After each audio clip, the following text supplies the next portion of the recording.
நாம ஃபாலோ பண்ண வேண்டிய மூன்றாவது ஒரு விஷயம், ரொம்ப அவசரமாக மற்றவங்களை நம்ம ஜட்ஜ் பண்ணக்கூடாது.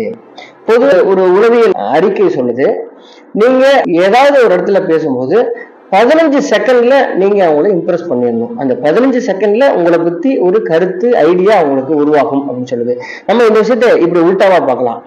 நாம நம்ம கிட்ட வந்து பேசுறவங்கள்ட்டயோ நம்ம போற இடத்துலயோ நமக்கு எதிரில் நிக்கிறவங்கள 15 செகண்ட்ல அவங்க யாரு அப்படின்னு தீர்மானம் பண்றதுக்கு ரொம்ப துடியா துடிக்கிறோம்ல, இது தப்பு அப்படின்னு அந்த உளவியல் அறிக்கை சொல்லுது. நீங்க 15 செகண்ட்ல நீங்க பண்ண அந்த ஐடியாவை கூட அவங்க ஒத்து வரல அப்படின்னா அவங்கள உங்களுக்கு பிடிக்காது. இல்ல அவங்க வந்து நீங்க ரொம்ப நல்லவரு அப்படின்னு 15 செகண்ட்ல நீங்க நம்பினீங்கன்னா அடுத்து அவங்க ரியாக்ட் பண்றது தப்பா இருந்துச்சுன்னா நீங்க ஏமாற்றப்படுவீங்க, உங்களுக்கு ஒரு பெரிய ஏமாற்றம் இருக்கும். அதனால ரொம்ப அவசரமாக ஒருத்தரை பத்தி நீங்க ஜட்ஜ் பண்றத, அவங்கள மதிப்பிடுறத விடணும். அவங்க